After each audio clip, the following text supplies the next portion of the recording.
Blog Talk Radio.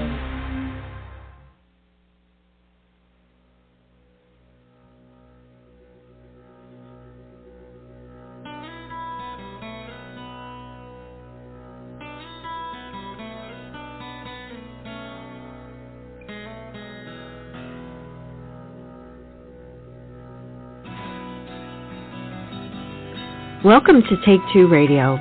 We are pleased to bring you interviews with people in the entertainment and music industry, discussions and recaps of the 4 remaining daytime soaps.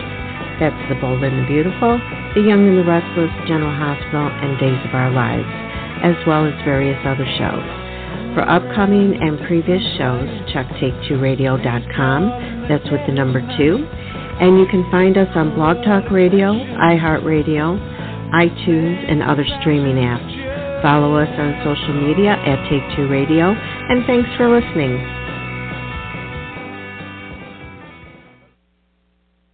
Hey everybody, this is David from Take-Two Radio, Soaps and Review, and I'm the fill-in host for Pam, who's away.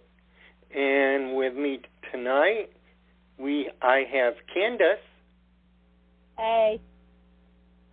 Hi, Candace. Hello. How are you doing? I'm doing good. How are you? So far, so good. We are waiting for Anthony. I do not know where he is right now.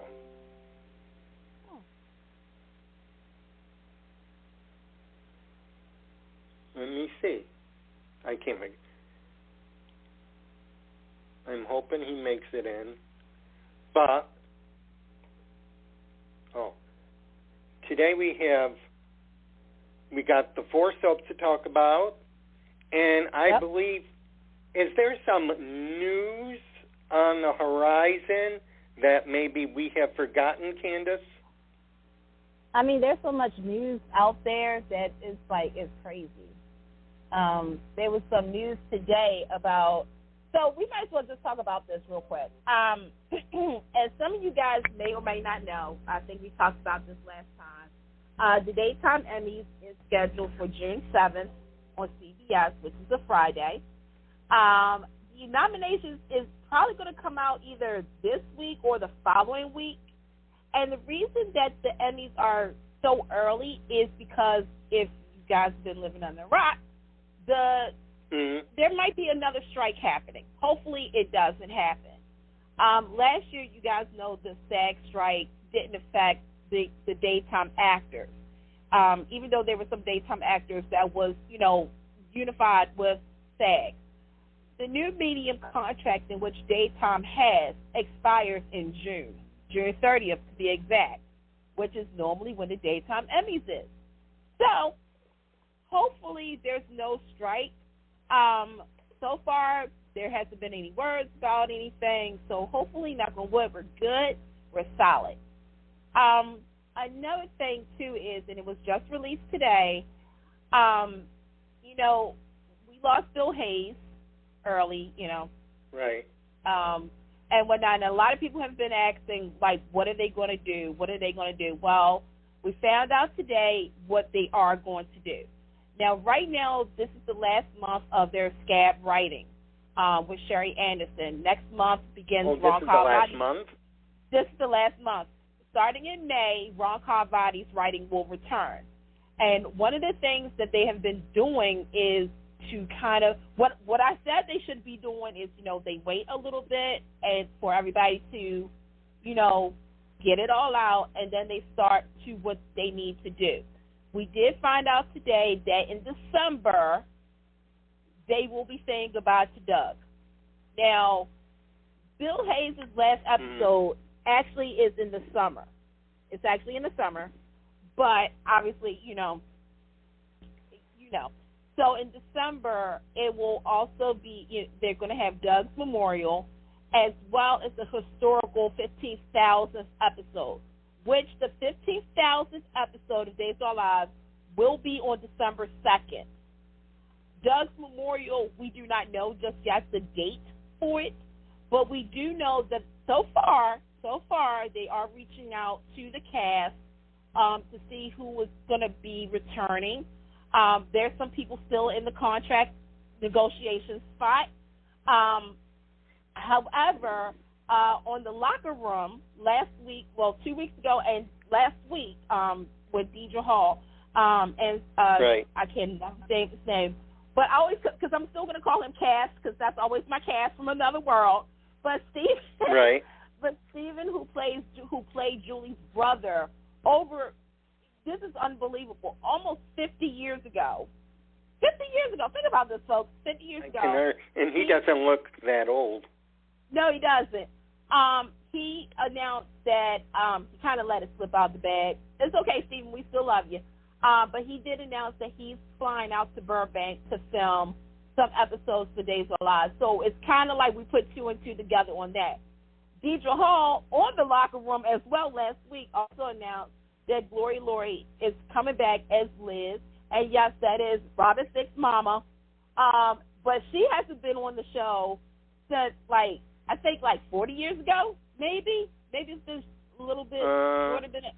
Oh, God. Yeah. She debuted, it was around, the last time, I think, maybe less than 40, but still, the point is that Days of Our Lives is reaching out to everybody. And, no word yet about Kristen Alfonso. I think that's the number one person that, obviously everybody is hoping to see. They were hoping she needs to be. And I'm gonna say this. I'm gonna say something that may be very controversial. We have to take into consideration. Okay, I know for us fans, we want, but we also got to realize that these actors have lives, and even though we do, like I said, yes, for a fan point of view, you have to have Doug's baby girl there. You have to. However, if life has gotten in the way or she has, some things to do, either Kristen Alfonso can work around it or, you know what I'm saying? Sometimes a lot of people, I'm just going to say this, I think we forget that these people have lives. They have families. They have, other jobs. Yep. They have vacations.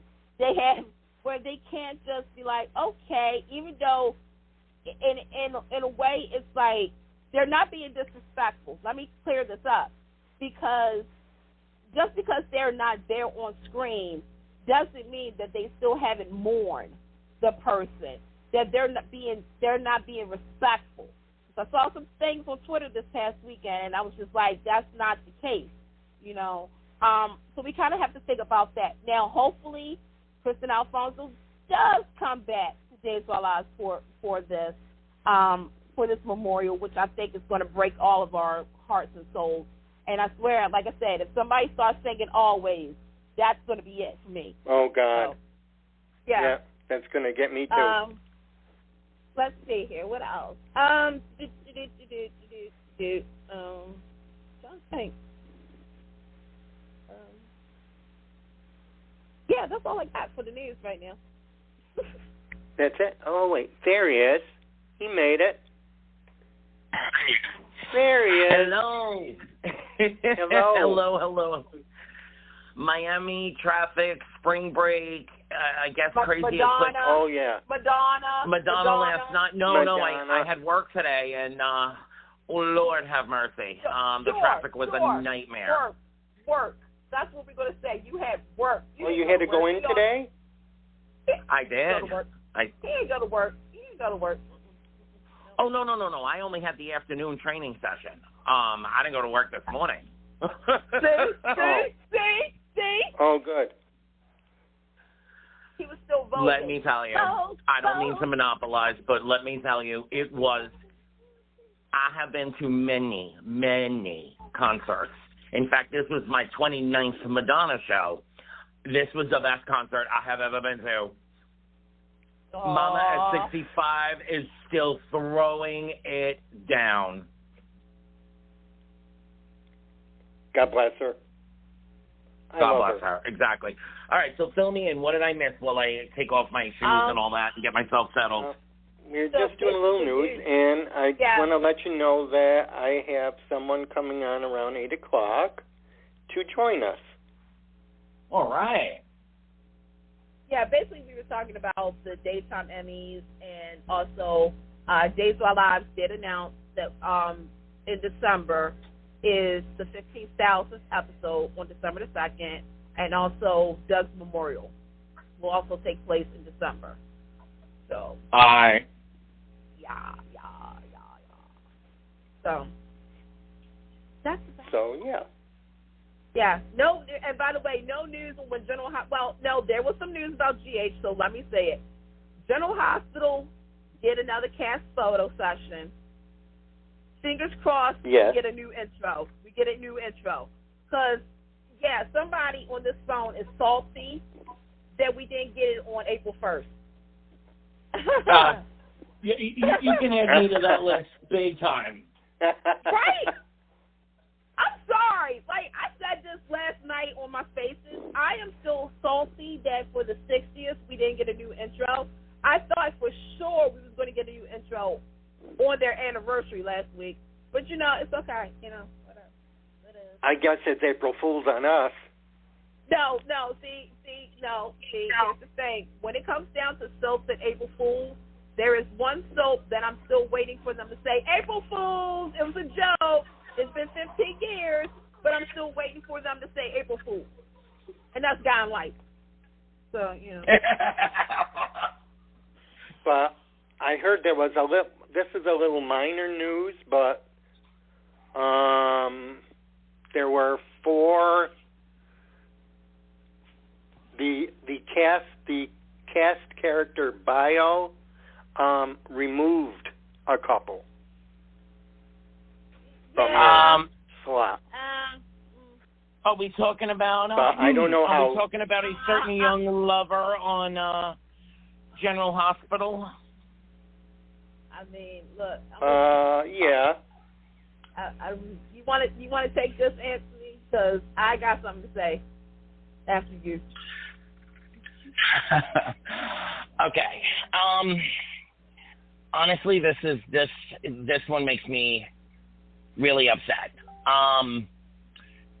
When they strike these deals with the actors and allow them to, go off and do other projects, this is the only medium, think about it for a second, where you literally are on basically 11 months of the year. When you take them away the break times that they get, you're basically filming 11 months out of the year. So it is almost impossible to get high-profile projects. And now, as we all know, with the writers, the actors, strikes, and Hollywood coming back, production, is not as solid in as oil. The machinery is all cranky and rusty, and it needs some oiling and things. And so when things changed, and commitment promises ended up changing, it seems that there's some unhappiness on both sides. You kind of have to expect this. This is the nature of the beast, and this young guy, young man, adults, absolutely, but he has brought an incredible energy, a lot of eyeballs back to Port Charles. So I'm not, first and foremost, I was never happy with them killing him, quote unquote, killing him off. We have had this discussion many, many times on this show, but how many people are we going to kill and bring back and that the fans kind of know what's happening? Forget about the, Jake Weber, Elizabeth's son coming back, enough is enough. There were so many creative ways that they could have had him off canvas. And so I'm not happy with this situation right now. Candace? Okay, so this is a little, I'm going to be honest, I'm being salty tonight. I had a problem because okay, again, let's go back to when the project was announced. Then there was the writer's strike. So, right. General Hospital, Frank, Dan, and Chris, I want you to listen to me because I know that I'm going to hit a nerve. You guys knew that that Nicholas was going on an audition for this project. You allowed it, okay? Right. When he got it, and here's the thing, I want everybody to understand, Nicholas, his rep, and Nicholas had to tell Frank about all this. Okay, go ahead, David. Go on. They had to tell Frank about this to make arrangements for his schedules to line up. Okay, this is actually what they do. Okay, so you had the writer's strike. You had some time. You had time, okay? Then you had an actor strike, which meant the project was put on hold until further notice. Nobody knew how long this was going to be.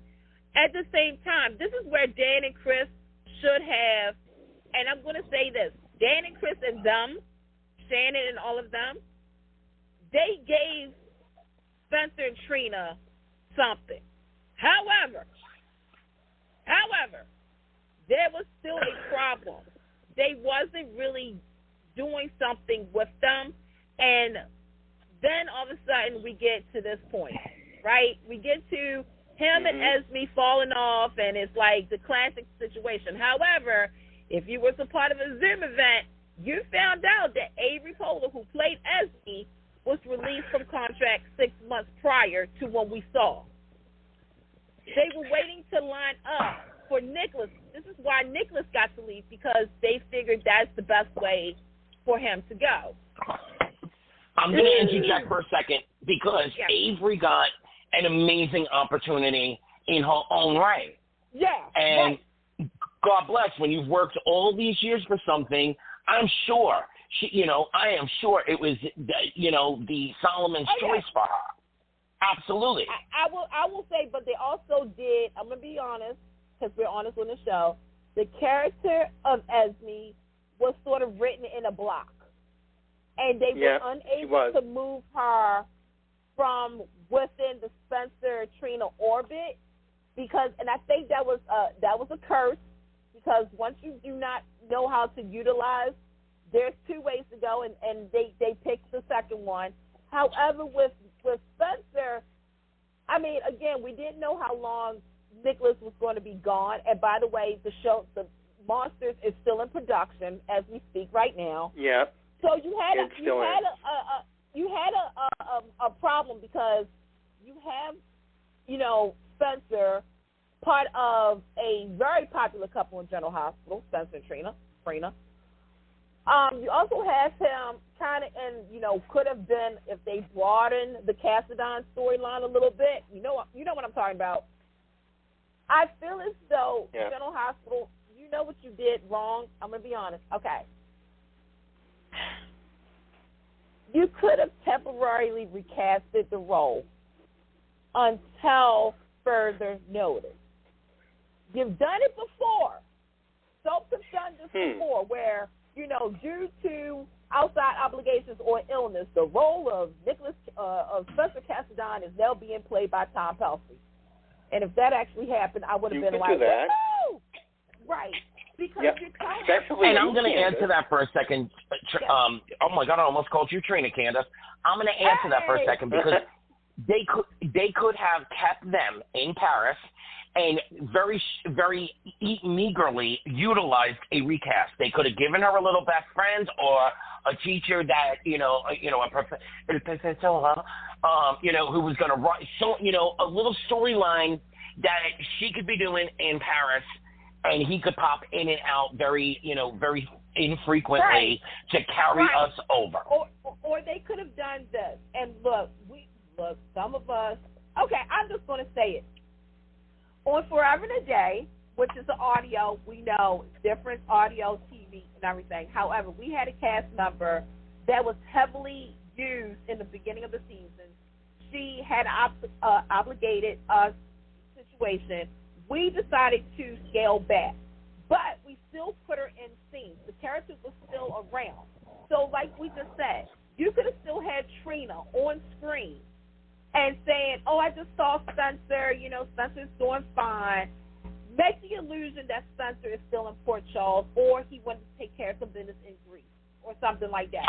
Because or he decided to go check on his father and right, like something and left happened. everybody a note. And left everybody a note. Mm-hmm. Right. Because the thing is that, again, first and foremost, Nicholas, we're very proud of you. We are very proud of you. Yes.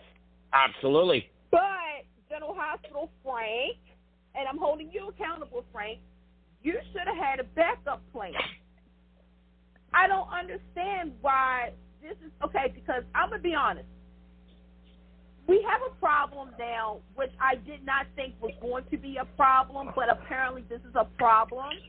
Whenever you have a popular pairing, if one of the popular pairings is gone off screen because of them being fired, let go, or they chose to do something else, you decide to keep the other person on, but you put them on a scale back, meaning we don't get to see this person every day or every other day, but maybe 32 seconds in one episode.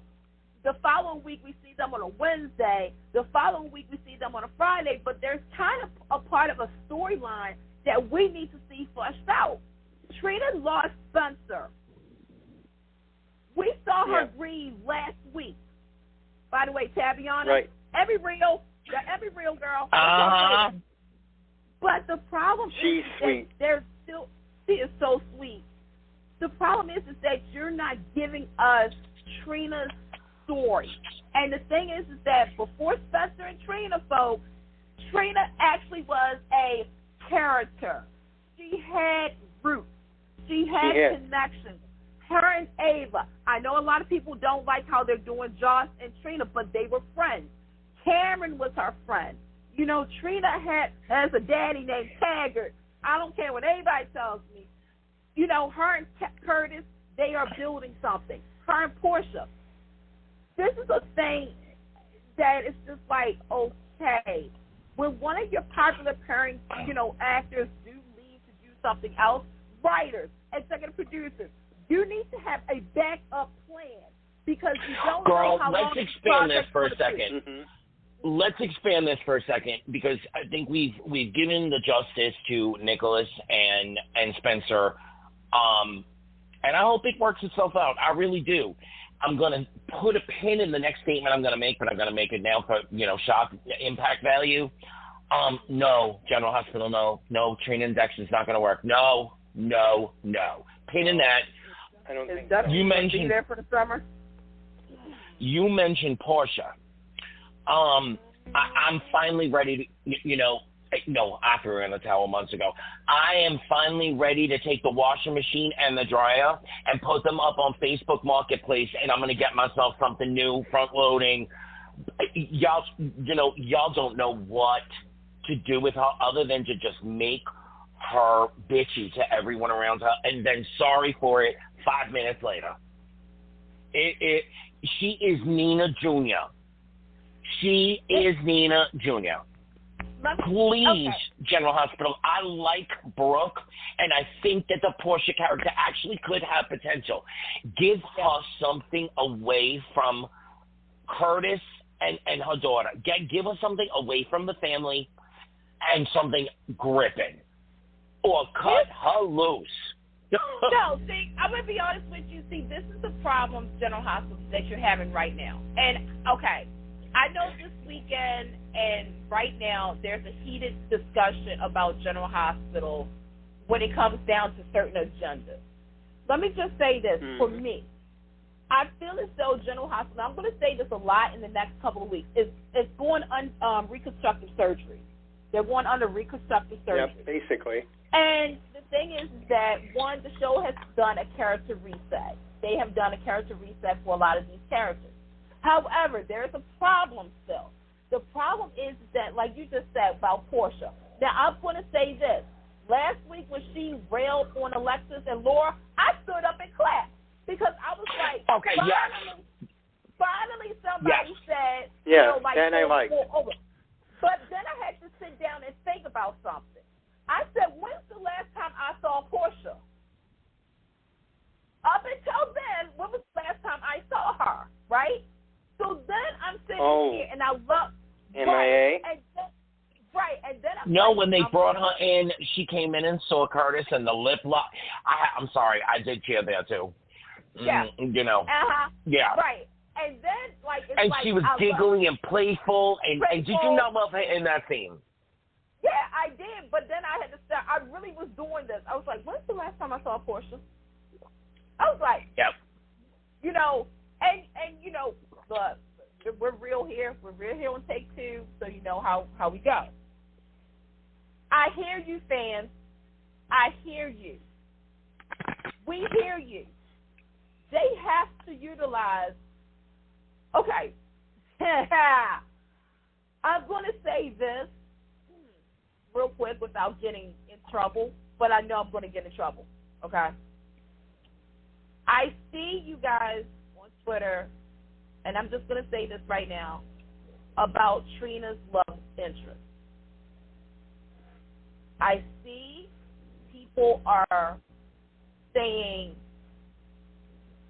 okay, by the way, this is an alleged rumor, by the way, that they're casting somebody to be her new love interest.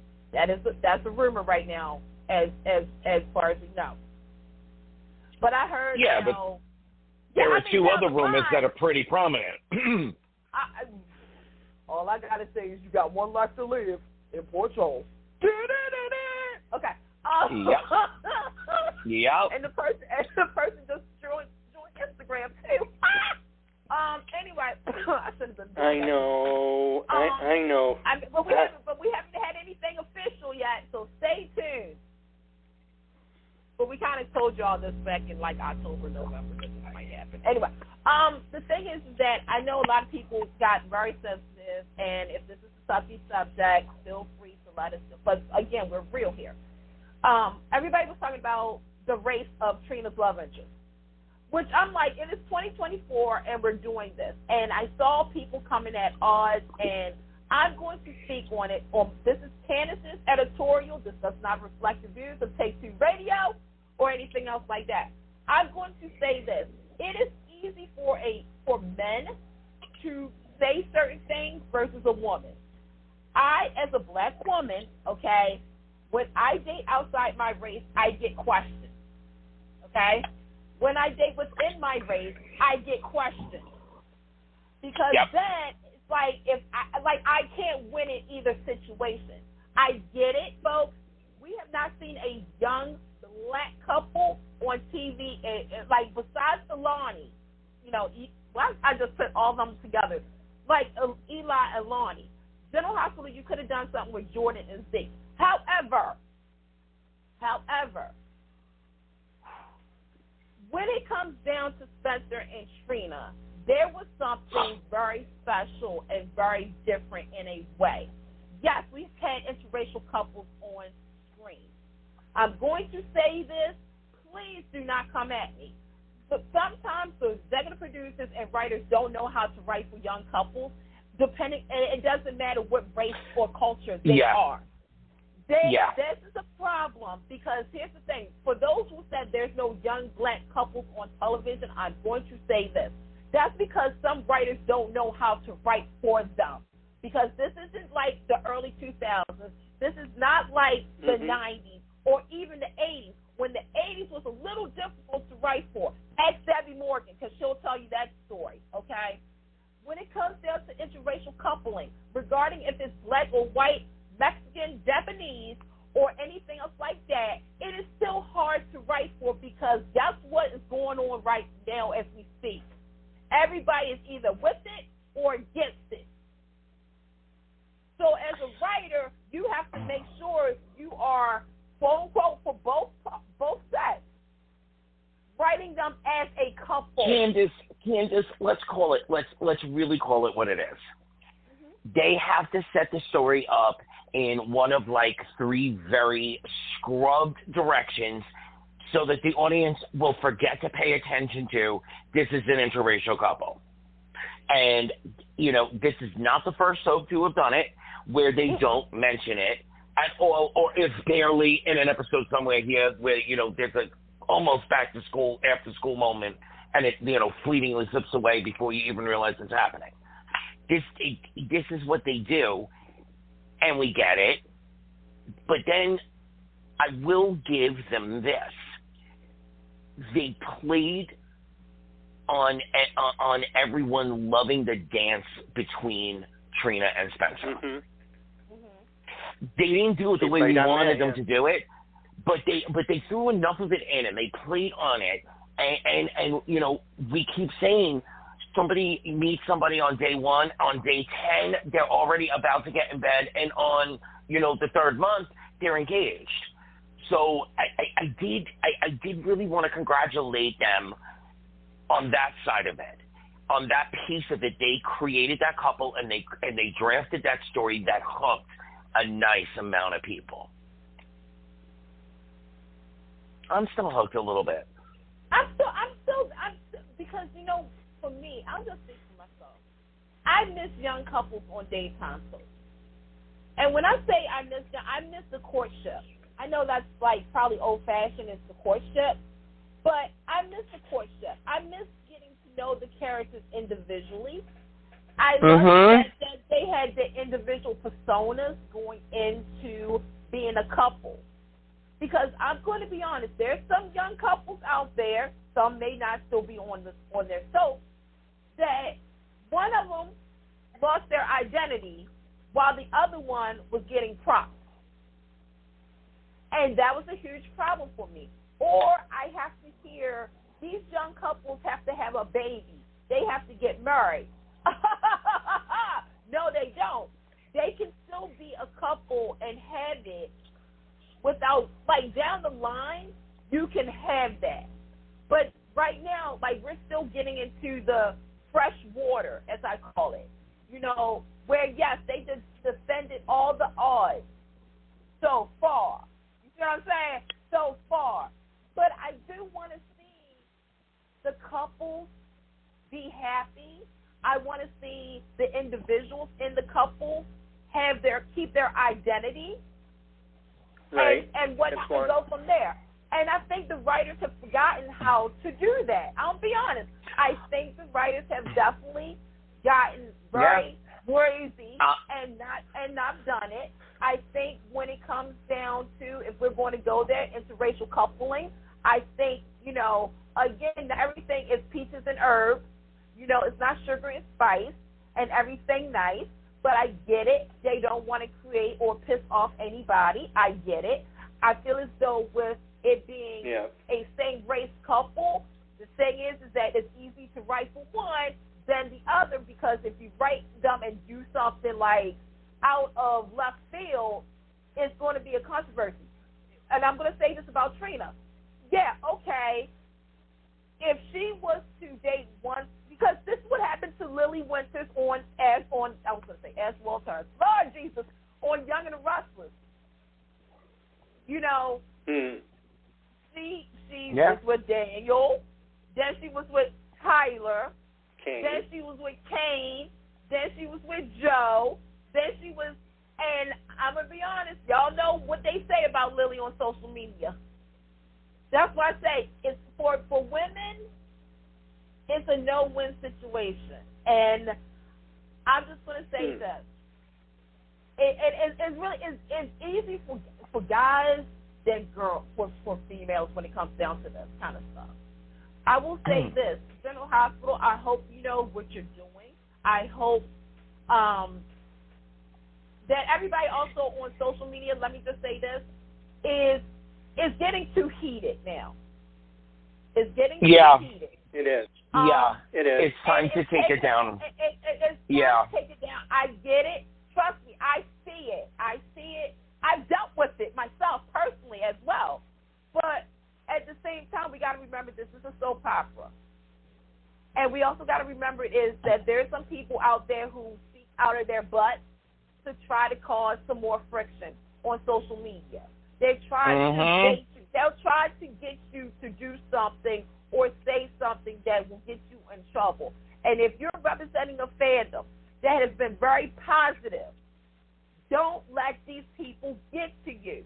And for those who's dating and thinking it's ha ha ha ha ha funny and stuff, I'm just going to tell you this right now. It's not. And for you to stoop to that level because you feel as though it's arousal, then we need to talk to you about your mentality, about your mental state. Because, again, everybody is allowed to have their opinions. They are. Right. They do.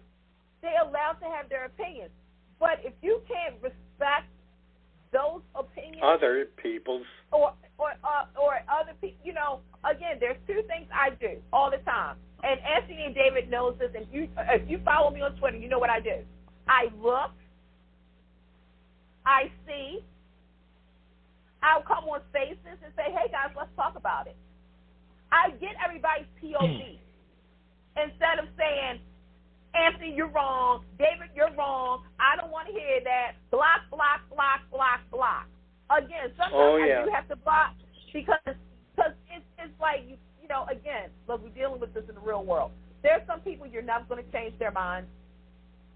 Exactly, Candace. I'm gonna jump in here and say it pretty just damn plainly. We over the last year have been, and I'm representing all of the fandom for a second. Right. We have been asking for a bunch of things. We have been complaining about a bunch of things. We have been baffled by a bunch of things, and every single one of us on this call, we feel that, we get it, we live it with you.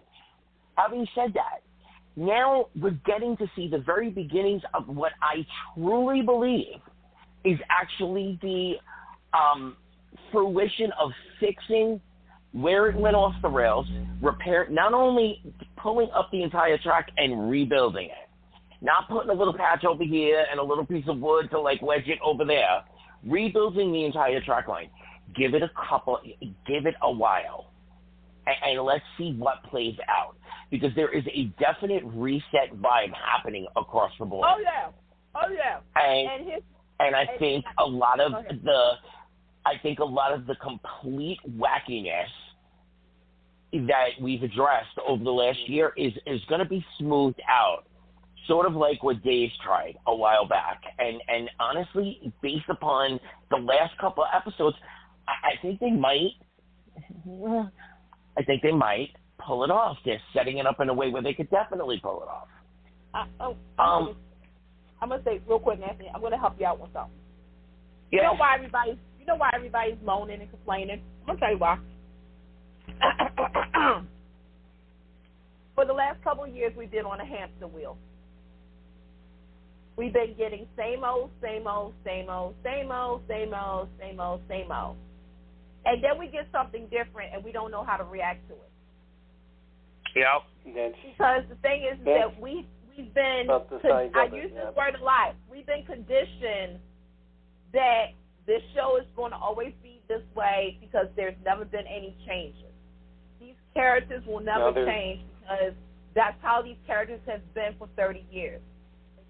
We're allowed to understand that soap society is supposed to be like this without any changes. We're allowed to be also conditioned that we have to be nasty and aggressive to everybody else on social media because we love our damn soap. I'm going to tell you something. If what happens next year happens, come September, y'all all going to be like saying something. Because when the gates come out swinging, and that's the thing. You know, again, we soap fans, we can't agree on anything. We can't agree on anything. That's the long and short of it. Yeah, that's about it. We can't agree on anything. But when something like this is going on, I think it's one of those times where everybody does need to go into their corners. And Candace, I think we need to take a breath tonight too. We have given this point to the audience. Woo! Yeah. We scolded them, and they deserve. You know it's girl, there was definitely some scolding that was deserved, but now we got to pull it back in and be on nice soap critiquing selves. I think we should hit a couple more spaces of General Hospital. I hear you, everybody out there. I joined you. I held out for a long time, much longer than most of you people, on Nina. I held out on Nina and Sonny. I did. Look, I don't know if Nina and Drew will work or not. I'm not sure that I'm interested enough in either one of them at the moment to care if it works out or not. But Lord have mercy, I cannot stay on this Nina hamster wheel no mo. She has the same conversation. We can get off of it. I hope so. That's all I'm praying. I'm throwing that out there to the universe. I threw myself off. I went, woo! Okay. Now I'm gonna go to some loving. It started with for me when she offered to make tea for Olivia. No, it started before that, but it hit me home. Hard. In that, okay, I don't know what exactly you're doing with Tracy. You're letting her be exactly her. The only exceptional writing on the show right now is Tracy. Consistently for the last couple of months, you still let her be her. You give her her mouth. You give her her sarcasm. You give her her. I was a mob boss. I'm the daughter of I'm a quarterman. I married, she got a whole resume. Let's just put it that way. She got receipts. She got a whole pocketbook full of receipts. Thank you for giving. But this other part, oh my God. And I've been saying, okay, you know what? You teased us with Marshall and Stella. I'm not sure. I'm not sure how invested I get in that, but it had a cool beginning that I said, oh, all right, let's play with that a little bit. And then you went and made Stella and Tracy hang out. Yeah. Mm-hmm. Oh, I said, okay, General Hospital, yes, thank you.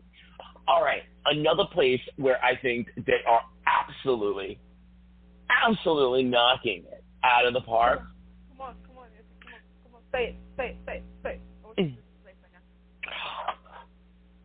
I'm sorry, I know everybody else hates it, but I love Sunny Office Meds.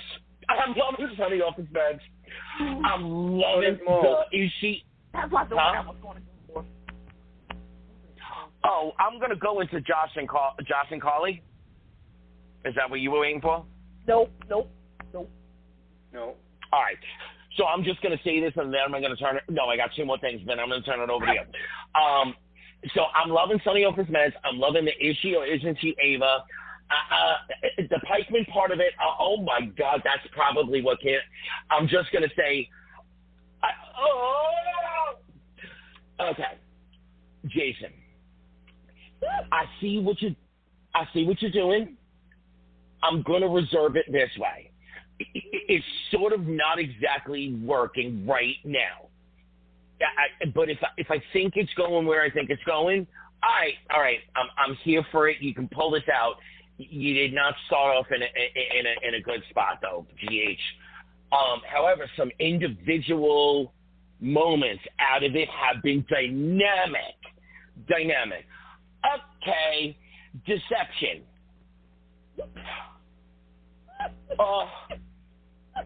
Go ahead, Candace. Go. Go. Oh, God. So wait a minute. So you brought up deception. I am going to give a shout out to Patrick Mulligan. Patrick, thank you for talking to people because Maxie looks fierce. Right? This is my Maxie Jones. This is my Maxie. I don't know. Like, no offense, but y'all really just urged the crap out of me just because you are a size. You hear what I'm saying? You can still dress sexy and classy and up the trend, okay? I don't ever want to see that again, okay? By the way, Crystal Storms, happy birthday, sweetie. It's your 40th.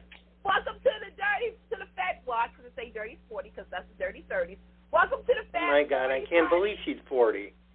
That's right. My boo is 40. Happy birthday, girl. Hey, we're watching on tonight. Okay. The deceptive storyline, I am actually enjoying, but there's some things that I don't. I like the fact that Lucy and Maxie are kind of at odds. I like that. Yes. The Blaze part, we'll talk about Blaze and Christina in a hot second after these commercial breaks.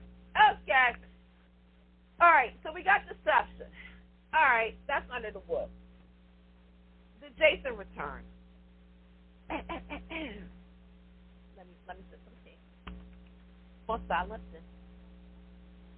This was the big story so far of the first part of 2024 for General Hospital. Everybody has been talking about Jason's return as if this has been 10 years in the making. It's only been 2.5 years. I, on this show, Anthony, David, all of us said, GH, you better not have him do the same thing over and over and over again. Mm-hmm. No, because you're going to outline, turn everyone off. Well, here's the thing. Dan and Chris was let go because of their script for this, which I want to see. I want to see the original screen. I want the original script, because as we all know, Steve Burton said it, Elizabeth took over and edited the outline of his return. With that being said, I was shocked in a way that he was working for the government. I was like, oh, okay. However, Elizabeth, Patrick, you've done a good job with this being your umbrella storyline, even though this is not your original story. Let me preface that. In the next couple of weeks, we're going to get exclusive Elizabeth and Patrick material, okay? All right. What I love is that this return has had the character resets. I love the fact that the town was split between the loyalty of Sonny Corinthos and Jason Morgan. Yep. However, Me too. you know what I really like? And the boys. You know what thank you, Jake and Danny. This, my friends, has been the thing that I've been asking for 7 years.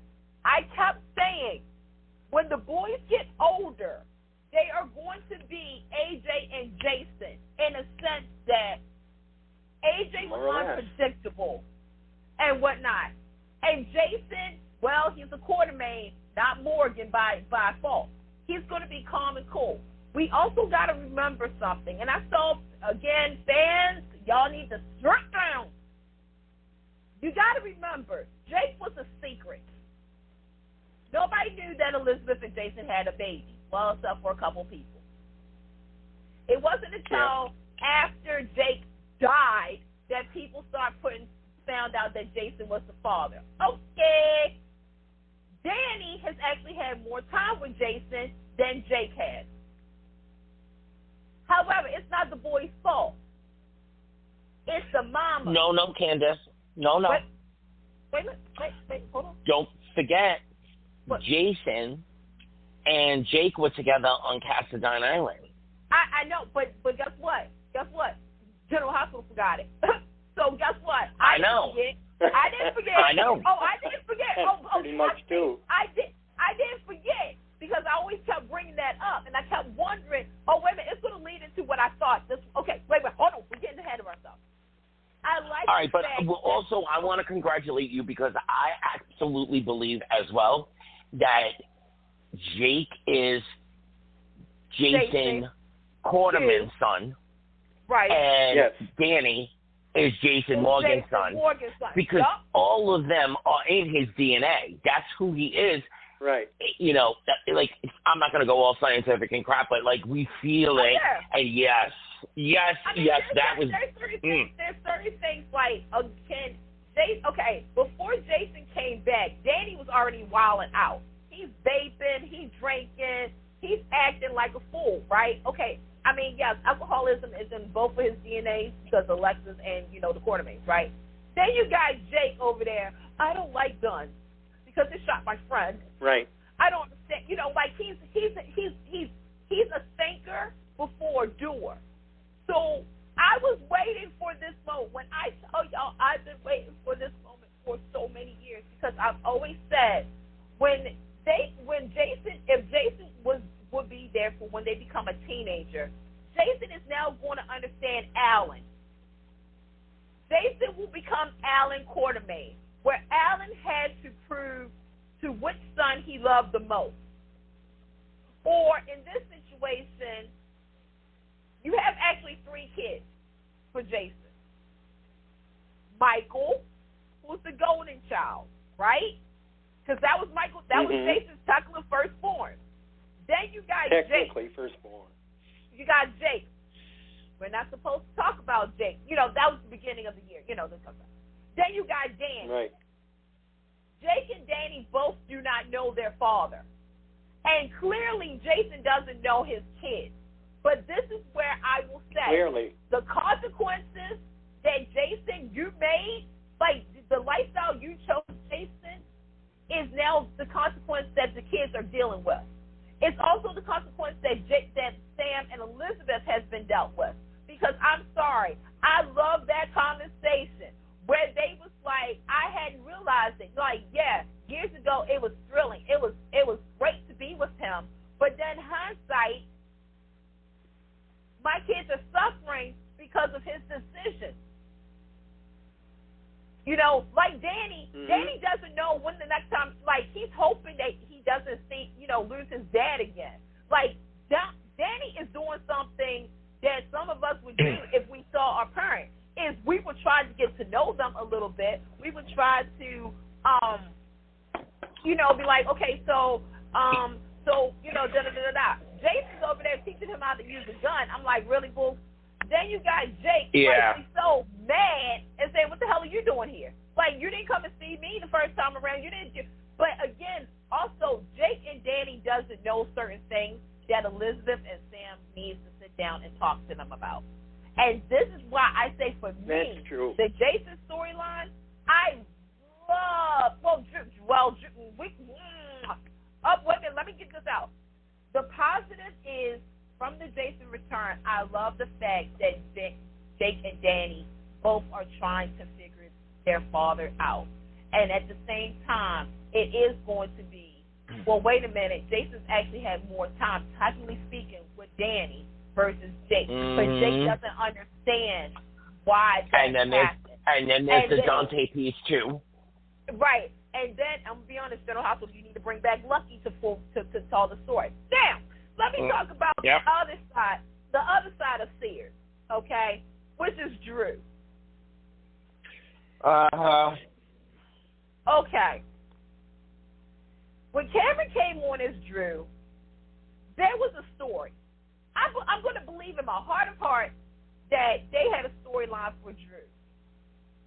And yes, it was unfortunate that Steve Burton, look, he stood his ground, and we all know what happened. However, this goes back to something I said earlier about couples. You didn't have Steve Burton there, so you kind of held Drew's storyline hostage. You didn't know what to do with Cameron and Drew. This is just my opinion. Cameron, I love you. You know this. But for the last 2.5 years, it seems as though they just did not know what to do with Drew. So they had him as a Jason substitute. I find it ironic that now all of a sudden Drew got personality. Drew is now doing the stuff that I've been waiting for him to do for a while now. Yes. Drew is actually enjoying off the that island. Right. Like him and Nina, okay, do I want them to have hate sex? I did, but now I don't. I don't know what I want. I saw something with Drew and Jordan. Yeah, you That's that was Chris and Dan. Right. I was like this. Hold up. Drew and Jordan. Let me think about this for a second. But to me, it's like you really held the character hostage, and I'm going to say it right now. I don't know what they can do to Drew. I don't. Because let's not forget, Drew has Jason's memory. So we ain't elaborate on that. Really? Okay. All right, America. Another positive from this Jason return is John Jaggert. Can I get an amen? Yep. Beth, I'm going to say this now. That's where I was trying to lead you to, Candace. Yeah. Absolutely. I'm sorry you lost me a minute. Did you say Taggart? No, I said Jaggert. Oh, Jaggert. I'm sorry. Yeah. Mark Tushner, you are divine. You know this. Unless yes, Frank you do. Unless Frank, you did go into the to the market and found Adam. Okay, I will say, Adam as Daggett. Okay, let's be honest. When we heard that he was Daggett, yeah, we kind of all did the same thing. Okay, we'll give him a chance.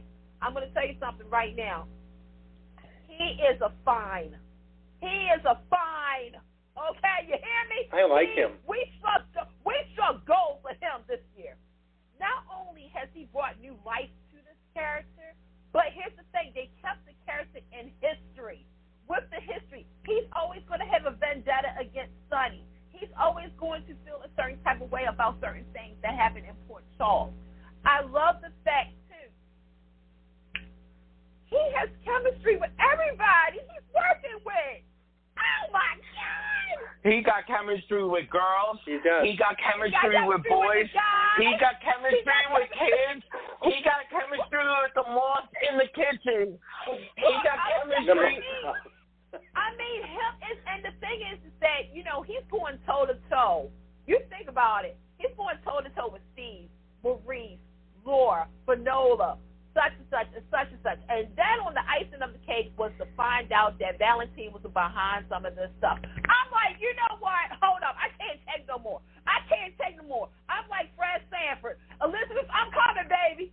Because to me, I feel as though the reset has worked because, look, Jay Stewart, who's another person who had outside projects, and I'm really sorry. No, before you go up on a tangent, I'm going to say it blunt. You cannot do this again, General Hospital. Make up your mind and stick to it.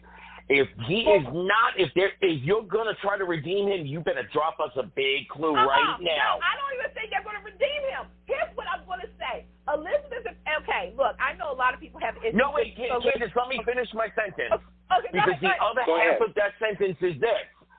Don't do it. Let his Jerry Jack's evil, Cassadine, they promised us 20 years ago that Valentine Cassadine was the most ruthless of them all.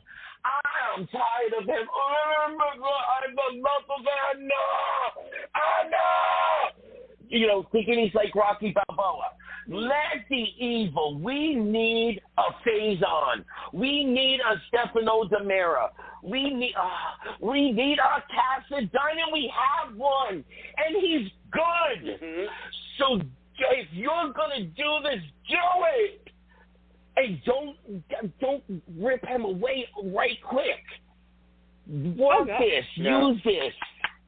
Okay, go ahead, Candace. Use it. I was going to say the same thing. To me, one of the things is, and I'm sorry, Dan and Chris, and I'm actually going to throw some up and writers before Dan and Chris, because this was not all Dan and Chris about how Valentine was supposed to be read. Again, Anthony has brought up a point. In 1999, they said that Valentine was the most ruthless Cassadine of them all, that he even made Helena Cassadine scared. When we finally got Valentine, right, when we finally got Valentine, it seemed like they were going to do it. And then all of a sudden, and I love you, James Baxter, you know I do, and I got your CD. All of a sudden, it was like, moonlight under the candlelight, do-do-do-do-do-do, I see you star. Now, kids, think about it for a second. It was in the span of 3 episodes. 3 episodes, Candace, and it was a complete flip the script.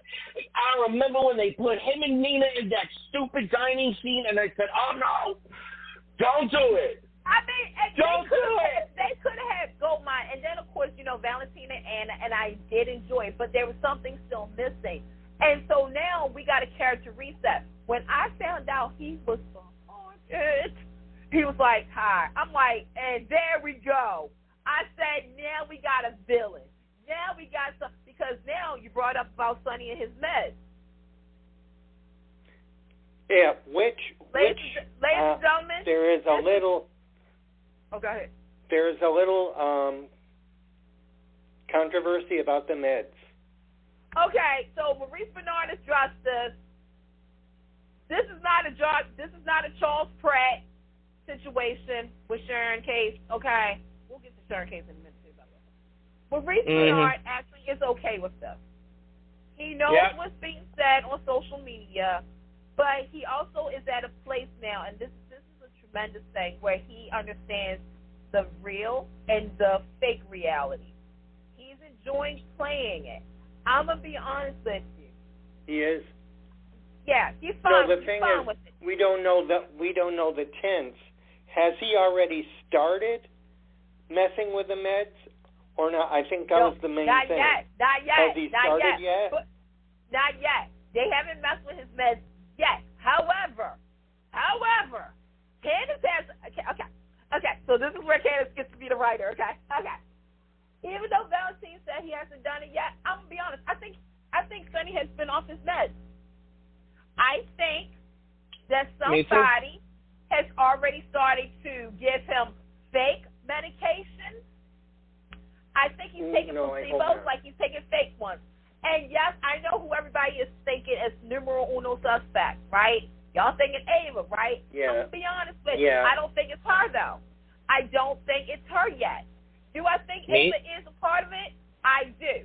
But I don't think that, it's not Nina. Oh, no. I'm looking elsewhere. I think Ava has her own agenda, but... Ava has her own agenda, too. Like, okay. And this gets us into the General Hospital's discussion because we have to figure this out.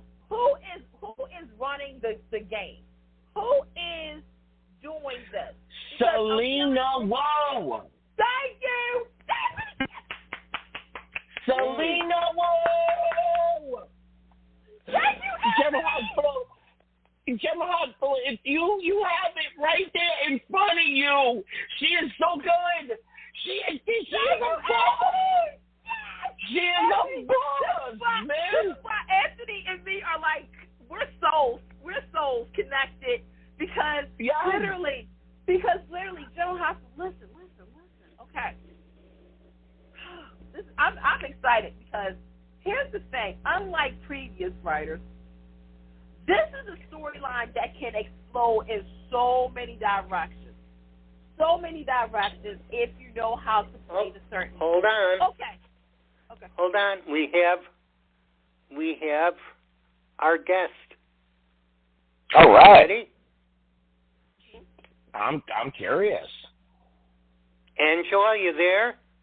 I am. How's everybody doing tonight? Hi, Angela. Hi. How you doing? I'm great. I don't know if you met. I don't know if you met everyone, Angela. Angela, you know Candace. Of course. Hi. And Anthony. This is Angela Duncan. Hi. Well, hello. Hi. I'm the troublemaker on Twitter. I'm familiar with your work. Most are.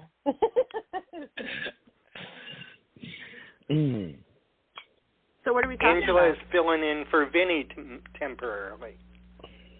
Well, you know what? That's probably perfect because we spent an awful good amount of time, and it was worth it on General Hospital. I hope all of our suggestions you can add us to the writing credits so that when we're nominated we can all party together. Venmo us because seriously, because General Hospital, seriously, I keep saying this. What's about to go down, like all of this right now, can go through May, summer, into September. And the thing is that you have, I can honestly say this now, you have the lineup. Everything is lining up. You also have the mystery of who.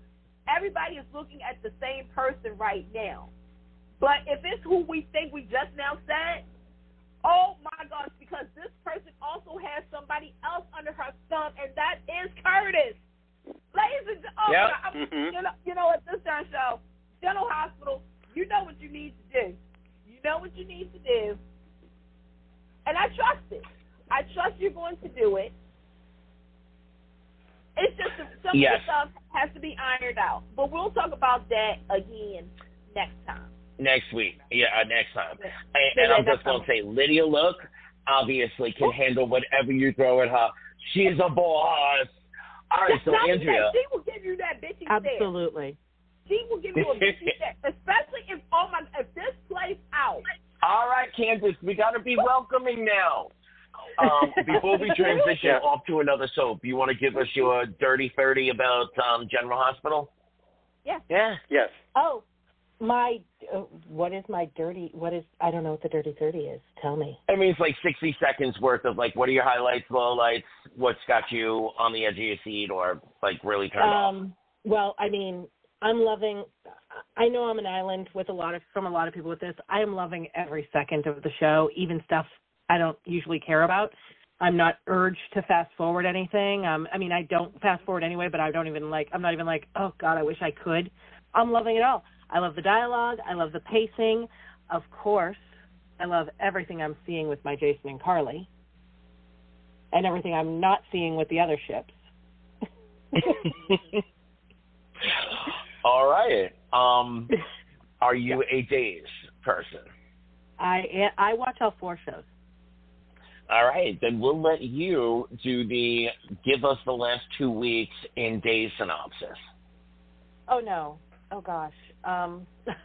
Or just don't remark on the current, trend, the current story. You know what I mean? The A and B and C. Well, I mean, there's definitely more to the story with Constantine's daughter, I think. And I hate what they have planned for him and Maggie. I'm surprised that how is Julie not onto this guy?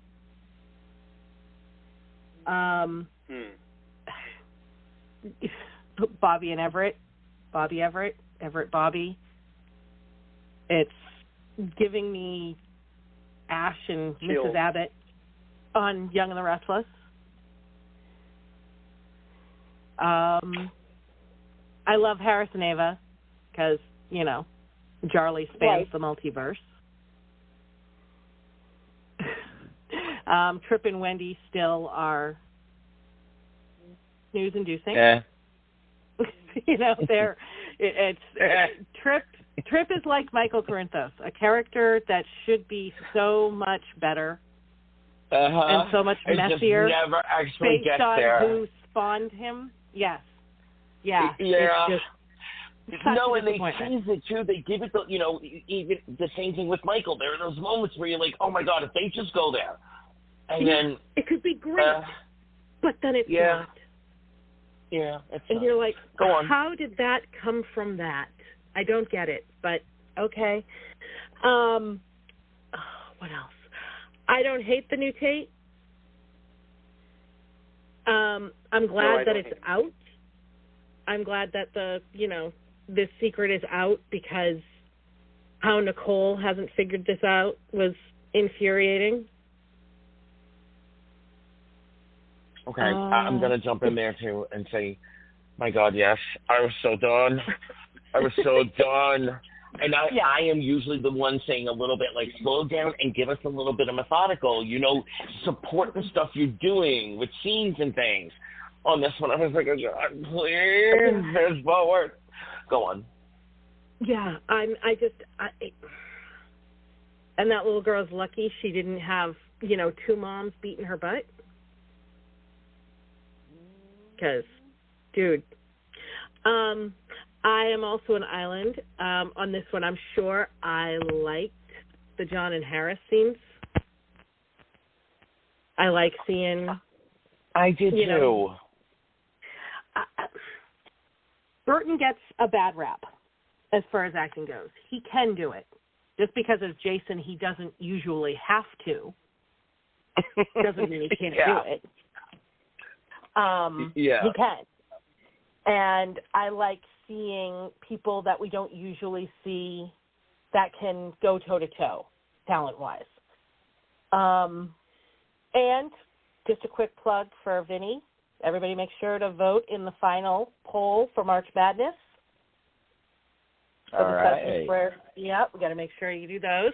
John Black is leading, but we got to keep his lead. And I don't know, what else? I'm waiting to see when we meet new Gabby. I'd like Lucas to get out of the darn monastery. Yeah, me too. I don't know. I could hold off on that a little bit, but you know what? That's a great transition. David, what's your I can't wait to see next, and like, oh God, please wrap this up, or give us your day's I want to synopsis. see EJ unravel a lot more. I think I'm hoping to see more of him come apart. As much as he's trying to protect Holly and Nicole, I think there's a part of him that wants to just possess the both of them. So I'm waiting for him to fall apart, and I want him to take the role and run with it, because I have been enjoying Dan in the role. I mean, he can do either way, but I want him to fold and go dark. He's a Demera! I want to scream to the writers. It is time to let him loose. Bring out every bad ASS move that you can, let him rip it up. Let him go nuts. Let the Demera in him come out. Candace and I have been singing that song for months now. What else? Anything else you're loving or hating?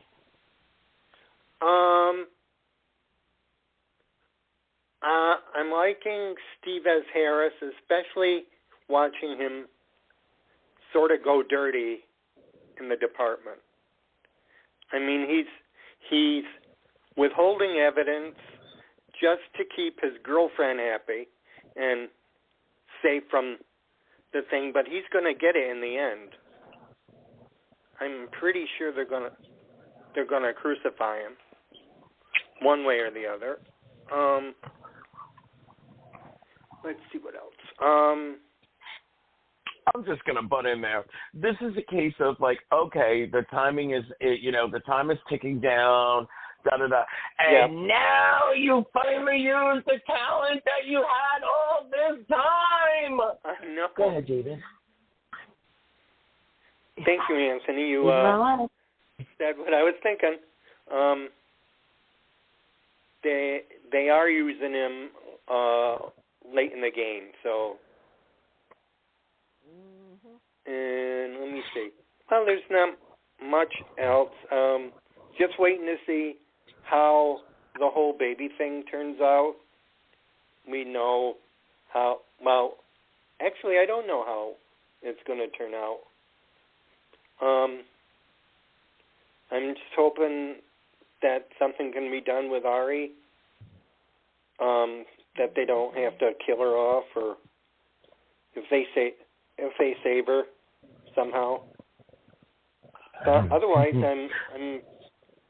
it's a little mixed up over at Days, and like Candace, you said this is the last week from the No, this is the last month. The last month.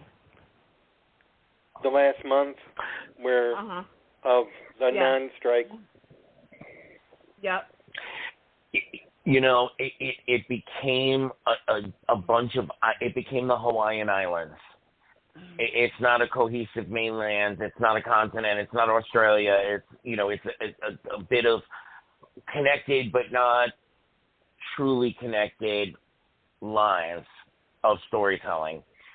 And they backed themselves into this corner for a number of reasons. And so storyline ended up going in certain places because they made staffing decisions, et cetera, et cetera, et cetera. I'm trying to be real generous here, Candace, but they created, there was an earthquake, much of the mainland crumbled and they became islands.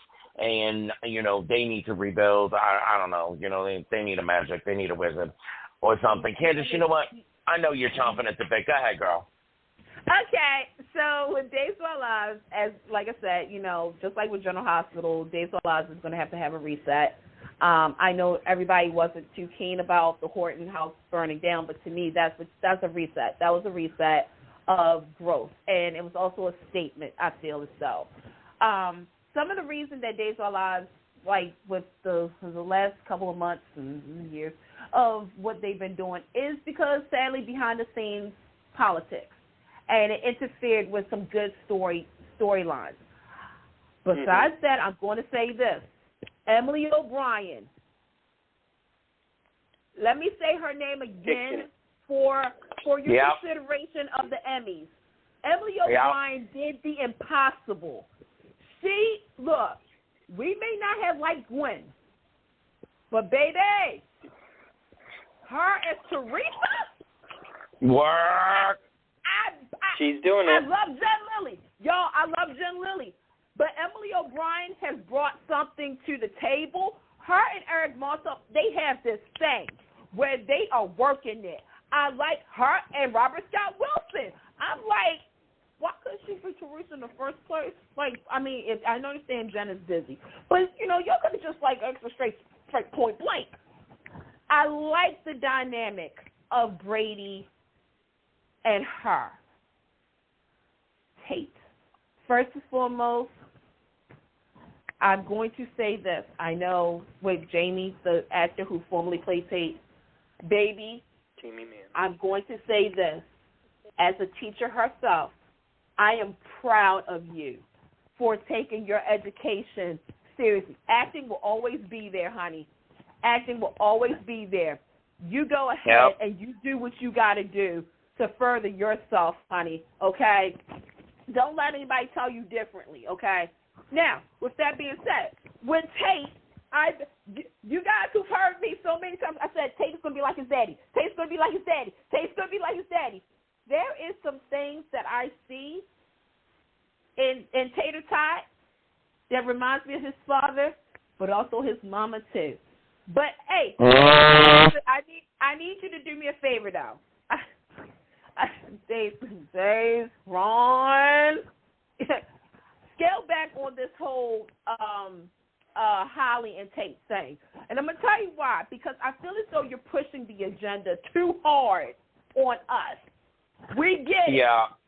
They're from divided families. They're like Romeo and Juliet. Even though, I'm sorry, Tate, I would not even trust Holly as long as I could throw her. However, last week, that Nicole and Holly scene, that's the cinema. Ashley, the girl who plays Holly, I'm writing all y'all dates down for an Emmy submission.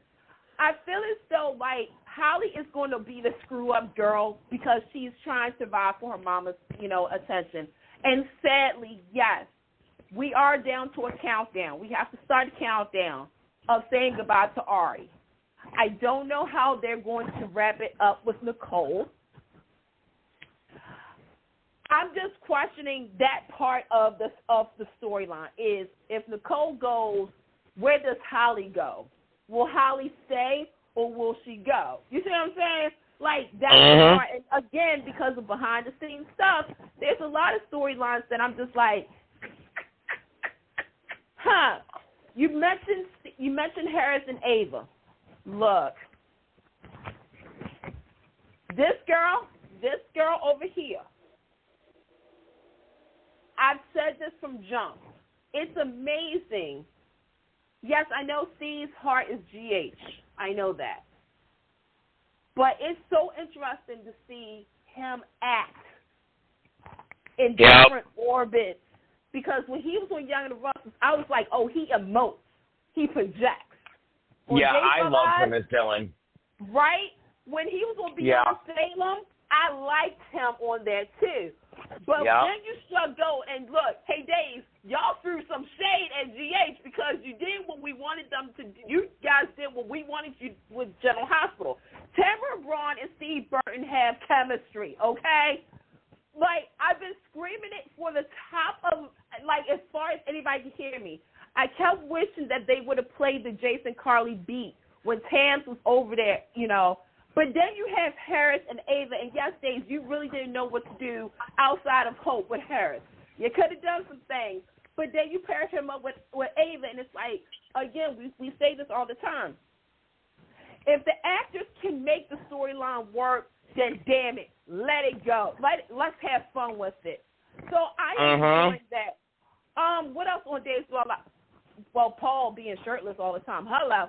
Xander just being. I just say he's just fine. He's just great. He's a great actor. He's a wonderful actor. We'd love to have him on the show and talk. You know how I covered that up, right? Let's see. What else do I'm liking on the show?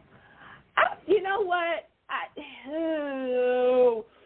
Okay, I'm going to say this. I like the fact that we didn't retcon John's past for the upteenth time, because I'm still looking at Pat with a real eye, and I'm just like this. What did you do? What did you do? Because there's some history that I think Dave's fans forgot about with Patch. Patch used to work for, again, everybody got mind controlled on Dave's Wild Lives back in the 80s. So to me, I'm like, what did Patch do? Yeah, just about everybody, right? Everybody got mind controlled. I'm surprised everybody's thinking straight. But to me, I'm like, I'm enjoying that. That's the one thing I will say. When I heard Sherry Anderson was coming over to be the, I said she knows 80s. She was there for some of these characters, development stories. So I'm here for it. The storyline real quick, let me just say this word. The storyline that I kind of just was like, there was so much promise, and then it got let down. And not tripping, Wendy, because I'm not counting that. Who is he? Is he Jay's husband or Stephanie's boyfriend? And the thing is that there was so much promise there, but at this point, I'm just like, woo, y'all really just didn't do what I thought y'all was going to do. And also, I do want to know who set the house on fire, because it has to tie in. And like I said, Homeboy is Clyde's son, other son. Surprise! I think so. I'm just going to say one sentence, and then we can move on to the Bold and the Beautiful. Maggie was married to Victor. Maggie, remember what Maggie been through in life, folks. Please, let's do a little shaping up over there. All right, the Bold and the Beautiful. This is the one I think needs a lot of tender love and care. David, you haven't started us off on anything. David, you go first. Can't just be ready to go after David. Okay. Oh God. I see a lot of gaslighting with Ridge and Steffi on Hope. They're trying to make her think that there's something wrong with her. There isn't really anything wrong. She really just isn't ready to be married right now. But Thomas's feelings are hurt, and he was ready. So maybe he should just, give her that space, and maybe she'll come to him one day. I don't like Steffi's attitude toward her at all. I think I don't. I mean, she turns me off. The one thing that I was and I wasn't surprised about was the 10 toes. You were surprised by that? No, he wasn't. I wasn't. Okay. I wasn't. You wasn't. Yep. Okay. Well, David, I'm going to say this. I love that you're such a nice person. Love it. I got stuff to say. But Candace, go ahead, girl, and then Andrea. Candace? Okay. So, Bold and Beautiful gets a bad rep a lot of times for doing the same old. However, it's moments like this where we're just like, yo, they just pulled this out of nowhere, and we're just sitting here just basking in the glory of, damn, this show really kind of got us. Let me start off with the whole Steffi Thomas debacle. I will say one thing that I've noticed lately for me is whenever there's a debacle between the three of them, we find ourselves every day taking somebody's side. It could be Monday we're on Hope's side, Tuesday we're on Thomas' side, on Wednesday we're on Steffi's side, then we're back to square one on Thursday and Friday. My whole thing is this, and I'm glad if you saw today's episode, there was something that was said that I was like, this is why Hope doesn't want to do it. I keep saying that Hope and Steffi and Thomas had front row seats to all of their parents' ups and downs in life. The crazy marriages, the shocking reveals, the affairs, and everything else like that. And they were trying to put a stop to that. They were, especially Hope and Steffi, they were trying to not be in their mama's shadows.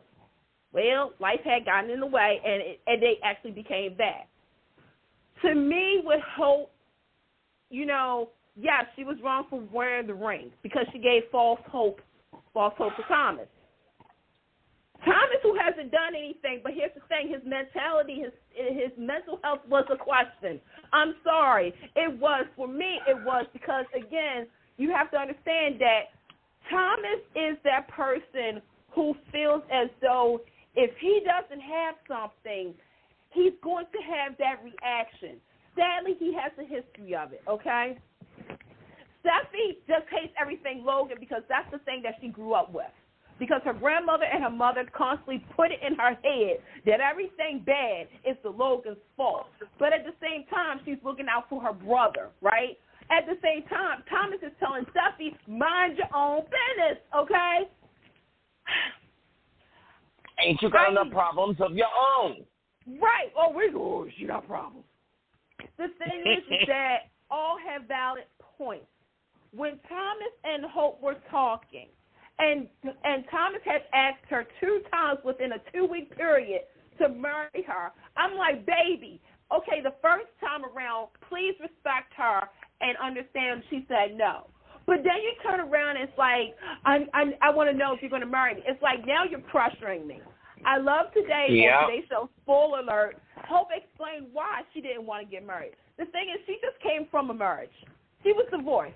Yeah. You know, she thought that she had all the hopes and dreams of that marriage. But again, when you hear the words, I love you, it is supposed to mean something. It's supposed to be sacred.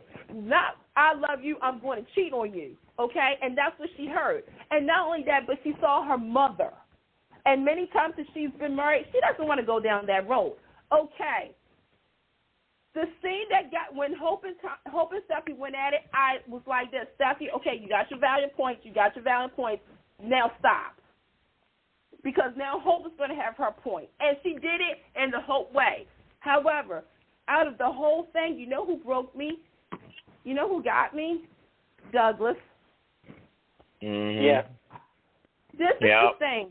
First and foremost, when Thomas and Hope broke up, and Douglas came and said, Caroline Spencer is my mother. When he was first talking, I said, hold it, wait a second. That's not Douglas, that's Thomas. Thomas got to him. And sure enough, when Hope said, well, me and your father, Daddy already talked to me. I was like, see now, Thomas, you just now pissed me off. Because if you and Hope were supposed to be partners and parents to this child, both of y'all need to sit down and talk to this boy about what's going on. Because when Douglas says, so I guess you don't love me, I'm like, oh, heck no, we're not using this child. However, Candace had to take a moment, and I'm sure you guys did too, and sat down and said to yourself, so, Douglas has seen too much. He's seen too much. And he knows how to play the game as well because he was taught from his father. So half of it might have been Douglas, especially when he said, I have to be there for my dad because nobody else is. That's too much pressure for a young child to have. But you could also know that he was, the stuff that he was saying wasn't all him, because when he left and he turned around and gave Hope that hug, I was no good. Because Hope literally has been that boy's mother from jump. And for Thomas, and the sad part is, I think some of us knew that he would play that. If him and Hope wasn't going to last or whatnot, there was a chance that Thomas was going to do that to her and pull Douglas away. You know, and I will say this: all of y'all did y'all thing. Now, can I talk about Sheila? Can I talk about Sheila? Please talk about Sheila, yeah. Sugar, okay. Bring me sugar. Wait a minute. We said for months on this show. Bring me sugar. We kept saying that Bold and Beautiful, there's no way Sheila Carter is dead, because here's the thing. Sheila Carter is last of a certain breed of soap villains. And yes, we know she has been tamed. She wasn't redeemed. Let me clarify that. She wasn't redeemed.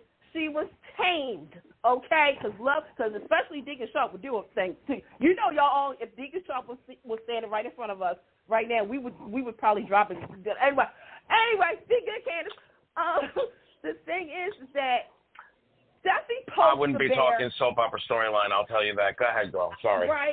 I wouldn't be. I'd just be looking. Stephanie poked the bear a few times. So the thing is that when we saw Sheila popping in and not talking or carrying a gun, we knew something was up. We kept saying, that's not Sheila. That's not Sheila. And you know what, Bo? I have to give you credit because you do it all the time. You try to make us believe it. You really do. You go all out. You take Kimberly Brown off the contract. You take her out the intro. You do these interviews. You did this with Tanner, too, when you took Finn out the opening credits. Y'all know, I remember that. But the thing is, girl, and we forgive them. We forgive them right now. Go ahead. And look, and I still don't trust y'all spoilers, because I still will never forget Ivy goes home with her Thorne. Yeah, Thorne took her home because she died. But anyway, the thing is that we kept saying something was up, especially because Sheila's biggest thing is she wants Steffi to pay for the fact that Finn doesn't have a relationship with her. When I saw, and by the way, real quick, side note, hey Bo, hey Brad, hey Josh, I'm holding both of y'all accountable for this. So now all of a sudden Lauren knew that she was alive. We didn't get this beat. I'm just saying. Yes. I'm just saying. You deserve a spanking for that. I'm going to hold both of y'all accountable because y'all could have met it at the deli court downstairs. Okay, back to the show. So then we have Sean Kanan, by the way, for your consideration for the 2025 Daytime Emmys. Sean Kanan, ladies and gentlemen, give it up for him. Okay. When he was doing dust, ashes to ashes and stuff, two things popped in my head. The guy, the mortician, him, the guy in the back with the glasses. I said, he looks familiar. Yeah. I said, he looks familiar. I couldn't recognize him. I knew he was familiar. And I said, hold up, wait a minute. Let me watch the scene. Then, when the body moved, I was like, because I think all of us said it, the only way we'll know if it's Sheila is those toes. When we saw those 10 toes that wasn't completely polished, I screamed. I was like, ow, Jesus! When he said 10 toes, I swear, 10 toes. That was the most iconic moment of the week for me. I'm here for it. I am here for it, especially, again, spoiler alert, if you saw today's episode, you know what the cops said to Steffi regarding Sheila's death. And I was like, oh, this is the best news of them all, because we're about to witness. And Brad and them, I hope you guys take this in consideration. And again, I want my Venmo. Have Sheila gaslight the hell out of Steffi, because now, Steffi, please. You have now done something that you can go back. You can't come back from. You poked Sheila too hard now. Finn is over there with Hope. Even though I don't see it and whatnot, you kind of did isolate Finn a little bit. But that's okay, because you're about to lose some things. And I love you. And here's the thing. I like Steffi. I want to clear this up. But Steffi, even as a girl that's on your side at times, I sometimes have to be shaking my head and be like, girlfriend, you might need to sit down and rethink about some things, because you got a lot of skeletons in your closet as well. I am here for it because there was no way in soap hell you can kill Sheila Carter off like that. No. And if anybody kills her off, it has to be Lauren. The end. All right, Andrea. Angela, I'm sorry. it's okay. I really agree with everything, and I mean, I can never say enough good things about Sean Kanan. He's right. I do. I stand him. He is the best. He is great, and he's fun. I mean, I've hung out with him and his wife. They're very funny. Their dog in the little stroller. It's great, and he is underutilized. Yeah, he's on that show. He really, I think he's the best male actor they have, and he's underutilized. You know, GH wasted him. Gold is doing a little bit more with him, I guess, but then he disappears forever. Hopefully that doesn't happen anytime soon. But he made the whole thing. I think Steffi is way more concerned with her beef with Hope than she is with her brother. Mm-hmm. I really do. And she is really... Finn is not exciting. He's really not. But I want, Steffi to have the pain of walking in, watching Hope, comfort Finn via reverse cowgirl or something, because Steffi deserves that at this point. It's like she is trying to channel her grandmother. Oh, honey. But doing that is so nice of you to say it that way. She already believes that is her role, her destiny, her birthright. Oh, absolutely. She's just trying on different outfits. She before they actually film the scenes, she's trying on different outfits. She won't fully admit it to herself, but she thinks she knows better than anyone else in her life. She is, I've been seeing Steffi so much, but at this point, there's no redeemer for it. There was that very long period of time where they were sisters that were gonna not be the antithesis of their parents. And come on, Steffi, with everything that you've been through, going all the way back to Phoebe. Go ahead, girl. Yeah, she just, and, she's pretending, she's clouded, kind of trying to cover it in I'm taking care of my family, but she's not. She's working out her own little vendettas. I mean, she's working out her whole puppet playing, right? Because there is a piece of it with Thomas. There are feelings there. I absolutely, but it's puppet master too. I know better than you know for what you know and what you feel.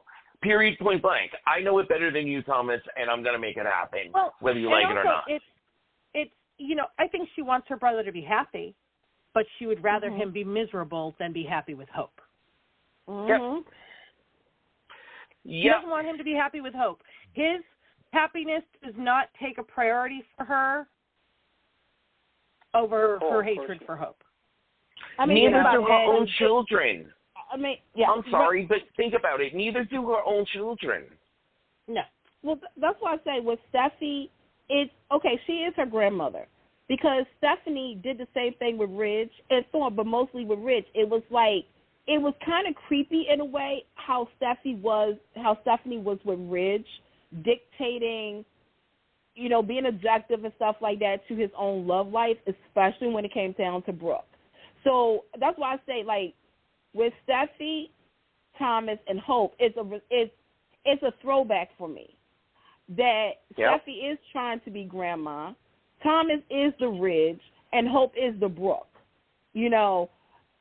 But at the same time, Steffi, girl, You got some, girl, and I love you, but girl, we got to talk later. I'm sorry, I just think Steffi is more like Brooke than Hope is. Well, I will say this. I thought that way when they were first. Right, when they first started out, because here's the thing, I do agree with that statement, because I said that Brooke and Taylor really gave birth to each other's kids. Hope is the Taylor, and Steffi is the Brooke. However, now I can still say that, but I also got to look at how Steffi is with Thomas, because it is a little bit border, like, I don't want to say incest or anything, but it's just, again, I get that you're looking out for your brother. I get it. But at the same time, it's like, okay, so but she's that way with her father, too.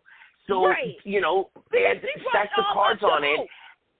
And I'd agree with you that she has a Brooke personality, but what she wants is her grandmother's dominance. She believes that what she thinks for everybody that she loves, is the way it should be. And she also thinks that it should just be handed to her.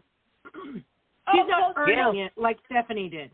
Well, no, here's the thing about that. With Steffi, that's a ridge. That's a ridge part. Because the thing is, Steffi feels as though, because it goes on two fronts. It's the Logan and the Sheila stuff that she feels as though she has to, in a way, she has to be the one to fix it. Because sadly, Grandma couldn't do it. So it's sort of like, okay, I don't want no Logan trash nearby my brother. However, Steffi, your step-grandmother is a Logan. Just saying. You also keep saying, because when she kept going after Hope, saying, well, your mama and all this, and I'm like, Steffi, Hope didn't have anything to do with that. Your beef is with Brooke. If you want to really go there, go and talk to your stepmother, who also took care of you, and also talk to your father, because Hope had nothing to do with that. Because if that's the case, then Hope could have really said this easily to Steffi. So, you know, when you were sleeping with my brother, at the same time, she also slept with Phoebe and your mother. And see, those are the times where I'm just like, but again, Steffi grew up hearing the Logans are trash. It's been planted into her head. So she's not only trying to justify and be like, well, guess what? I am better than you. Steffi, again, girl, I love you, but you know you're not a true Forster by blood, right? 1. 2, you need sometimes, and I will say this about a lot of characters, like with Michael over at General Hospital, Victoria on Young and Restless has had this happen. Sometimes you got to get knocked off your pedestal. Yeah. It's like... And if that's coming, I'm okay with that, but, you know... Well, she's about to get gaslight. She's going to be like... Well, I think it's going to come when she walks in on that, Hope comforting Finn. And Finn loving it. Happen. Mm-hmm. I mean, I kind of don't want it because there's something that needs to be brought up, and those are those 2 kisses that Liam and Steffi had. Mm-hmm. Yep, that's got to be brought up. So, maybe it can happen. Maybe it can happen after Finn finds out about those, because I'm waiting for Hope to find out. Because Hope finds out about those, and she's going right to Finn. But you know what? I feel as though... Hope's going right to everybody on that one. That one, Hope is going to bring down like a tea towel in August. But see, here's the thing. Absolutely. I think it's going to set more Finn, because Finn doesn't like Liam. To me, okay, if this was... Okay, let's peel it back again. If Bo played the beat when Liam and Hope were still together, right? Let's just say, Hope decided to take Liam back and da-da-da-da-da, all that stuff, right? Okay. If Liam and Hope were still together and Thomas was still sniffing around her, okay, and Finn and Steffi are living their best lives, right, and the secret came out, then, yeah, it would be more explosive, because Hope would have been like, I took you back, and you did all this to me. Oh, I can't take it. I got to go over. Okay. But Hope and Liam are not even together. The person that will really feel affected because the fact that Steffi already that Finn and Steffi are sort of kind of out. Right. Yeah, I don't think Hope will care other than the fact that she can use it to screw over Stephanie. Yeah, I can see Hope having her 2 cents and saying, and you talk about me. But it's going to affect Finn. And in all honesty, I mean, after today's episode, I was like, don't know. I really don't want Finn and Hope to sleep together or anything. Because I feel as though if they do that, we go back into the same, and I said this, Angela, earlier, the same hamster wheel that we're so conditioned to be on. Instead of something I know, but else. honey, it's happening. I know, Candace, it's happening. And I got to be honest with you. I feel you on the hamster wheel part of it. You are not wrong. However, I'm going to say this one more time, another week in a row. Just listen to me. It is also time for Finn to let his Sheila out. So let this happen and let that happen right in the aftermath and let it get splashy. Messy. We know he can do it. Yes. Liberty, Candace, I can hear you, and I respect what you're saying, but on this one, we see it, whoop, whoop, whoop, the train is pulling into the track, and I am jumping on board. All right, this is Candace's baby. Every week she does the beginning on The Young and the Restless, baby.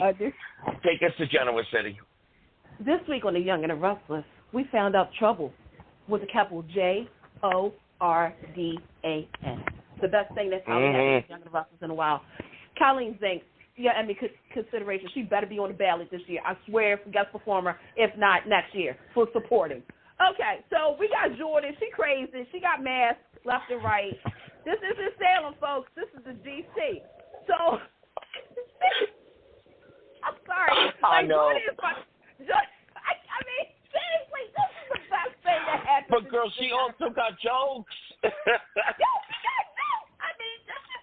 Oh, my God. Okay, anyway, no, we're taking it too far here, okay? So on a special episode, I think we wasn't here for the special episode. So the special episode about Eve, Claire, whoever she is, she was dreaming about what life would be like if she was there from the beginning. Yes, folks, we had Mariah and Tessa and Cassie. They were all together. We had the twins. The twins were still alive. They were so cute.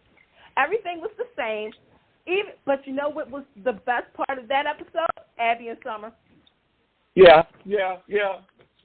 David brought up Austin. Shout out to you, Matthew Atkinson. They brought out Austin, yeah. Yes, they did. Okay, but at the same time, you had Adam and Jordan kind of saying the reality of it all. Okay. Josh, Jelby, Jez, okay? You are going to have to do this right now. Claire, Eve, whoever she is, isn't supposed to be a good girl. She's not supposed to be the character that we're rooting for. We're still questioning her. Are you guys still questioning her? Because I am. Yeah. I have doubts. I mean, you rightfully so. I mean, I can't trust this girl as long as I can throw her. So, because she's also closing in on Little Harrison. Because Kyle and Summer needs a new nanny. And, Claire Eve, whatever we're calling her, is really great with kids. She loves the kids. She just loves, I don't trust her around any kid either, okay? So she's now going to, I saw that movie. Right. I saw the Lifetime movie, too, this weekend. Yep. We're probably going to be seeing a Lifetime movie with Claire Eve, whatever she called, and Kyle, the Babysitter Seduction. Stay tuned. Because Summer doesn't trust her, and Kyle is, Kyle is, she's Kyle, okay. But we got Jordan over there. She overhears that we're gonna get the baby a pony and everything else like that. Security on the Newman Ranch was like, yeah, Jordan's out and everything. We got Nikki. She's drinking again. Like, she's hiding liquor bottles everywhere. Like, it could be under your house right now, Angela. You don't even know. Nikki probably got a bottle of scotch under there right now. But now Nikki. I'm sorry, that part. I am loving Nikki, but go ahead. I know, right? So she's like sneaking drinks. Jack is her sponsor, but Diane has a little issue with this. Yeah, well, it's playing into beat, though. It's playing into the history beat because you got Diane over there. She's like kind of being a little two-faced too, a little bit. Now, Josh, you want to play the beat now? Okay, we'll see what you're doing. So then on top of that, we got Victoria and Cole.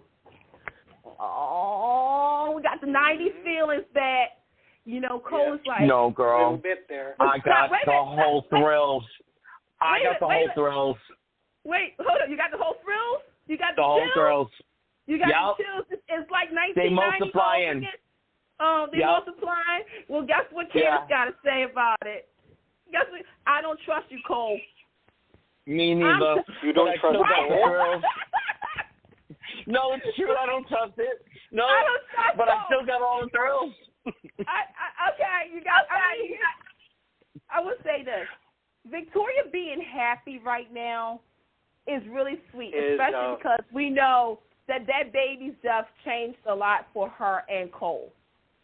Mm-hmm. However, Cole, you're being too nice. You are playing the role perfectly of being the supporter and like, oh, I can't believe our daughter is back. And being with you all this time, Victoria, has made me realize how much I've missed you and how much I love you. And Victoria's like, I'm starting to have feelings too, and it feels like old times, but I just don't know. And then they kiss, and everything up like that. I don't trust, I don't trust Cole, and that's the sad part. Okay, so then you got, hey, Josh, I want my Venmo money because I said this in October. Anthony and David, you remember I said this. I said, okay, Young Rosses, I see what you're doing. Victor and Nikki's 40th anniversary is coming up. This Friday, by the way. Yeah. I said, if you're going to recreate history because Eve tried to kill Nikki, so now we got Nikki saying they're going to have this big anniversary party to sniff Jordan out. Ladies and gentlemen, I give you cinema. Thank you. Full circle. Now, moving on to this. Lily and Daniel. Okay, Daniel, screwball, you and Heather got fired. Ha, ha, ha, ha. Sorry. And this is coming from a Lily and Daniel fan, so you know this is sad when I have to say it. Lily was like, you know what, I'm just going to go ahead and say it. You guys are fired. Heather was going to, off herself first. But Daniel was like, well, she won't fire me, da-da-da-da-da, right? And so Lily was like, no, I'm going to let you go. We're going to give you your service package and call it a nice day. However, Billy made a point saying, okay, so it was a personal situation, not a professional situation. Billy, you got to always be a voice of reason. So now it's like, that's right, so it's now like, could Daniel really take Lily out because was it a professional decision or because of a personal decision? Is that why she let them go? You guys, whose team are you on when you think about it? Hindsight, Lily or Daniel? Take the personal stuff out. Does Lily have a case? Oh, you mean... No, Daniel has a better case. Daniel has a much better case. Taking the personal stuff out? Okay. And she's not giving it. No, he does. He's got the better case. Yeah. Angela? Well, technically he has the better case, but it's also a soap opera, so. Right. But in hindsight, because you're not supposed to mix business with pleasure. Isn't that what they always say? Okay. So real quick, because we are running out of time real quick. The Connor OCD storyline and the Ashley storyline. Let me tell you right now, I'm so connected to these storylines, it's not even funny anymore. Yes. And I'm going to say this. Yeah. Eileen Davidson did an interview earlier today. That's on the TodayShow.com. NBC promoting CBS. A concept. She is, listen to this, doing the research herself regarding DID. She's her own story consultant for this storyline. That is how you do it, folks. That is how you do it. This is how you do it, because that's what I was afraid of. Josh, you've done DID storylines before. You've been on all shows that has done really good stuff for one show, really good with DID. But now we know that there was a trauma that started, the car accident, to make her think about her unborn baby. We now know there's 3 personas. There's Ash, there's Mrs. Ashley, and then there's Ashley. But what is her end game? That is the question. But I will say this, Eileen Davidson, folks, for your consideration for 2025, Daytime Emmy, lead actress, her. Because she, and I said this, she can the do only it. way I'm going to be a part of this is because she's holding my hand with Connor. Okay, Josh, you need to kind of peel off of Adam, because this is more Chelsea than Adam. But because you got both parents involved, I like how you handled this. I like the fact that Adam was questioning. Yeah, questioning everything. Yeah. And the Candace, wait. Okay, real quick, I'll just say, I just want to commend Mark and Melissa for their scenes the other day regarding. I will say this again. The National Arts and Science. Listen to me. I need you to redo your decision about the younger actor and actress performer next year for the Daytime Emmys. The young actor who's playing Connor, I cried when he said, "Daddy, don't leave me here. Don't leave me here. I don't want to be here." That because again, OCD can trigger it can go any which way. It could be a positive, and in some matters, it can be a negative. I am liking so far, knock on wood, how they're handling this story. And yes, Mark and Melissa, you're doing an excellent job. I like the fact that Chelsea took accountability for it, but I did not like the fact that they're pushing Adam into this heavily. But I will say, the scene between Adam and Victor, when Victor said that he was proud of Adam for being the father and the man that he is, that right there, Adam, you don't need the business. You got your father's approval, and you need to stick with that. And with that being said, Angela, glad that you're here tonight and everything. We're going to be back 2 weeks. By then, it'll be the Daytime Emmy nominations. You guys, everybody on social media, take a chill pill. Seriously, on your side. Please. Like, it's not, look, we got people out there, we got real life stuff going on out there, and I get it. I understand the real life triggers over on the social media and whatnot. I understand, but everybody has the right to their opinion. But don't take that and go too far with it, because some people will bite back, and when they bite back, they back hard, and we don't want that. So, everybody, please enjoy the rest of your week. We'll see you back in 2 and 2 on Take 2 Radio. Good night, and Angela, thanks for joining us. Good night from Take 2 Radio. Thank you, Angela. Bye, guys. You're welcome. I still love you, Greg Vaughn. Bye. Get connected with Take 2 Radio on Facebook or Twitter at Take 2 Radio. For email updates on future shows, follow at Blog Talk Radio. For previous episodes, upcoming guests, and more, visit Take2Radio.com.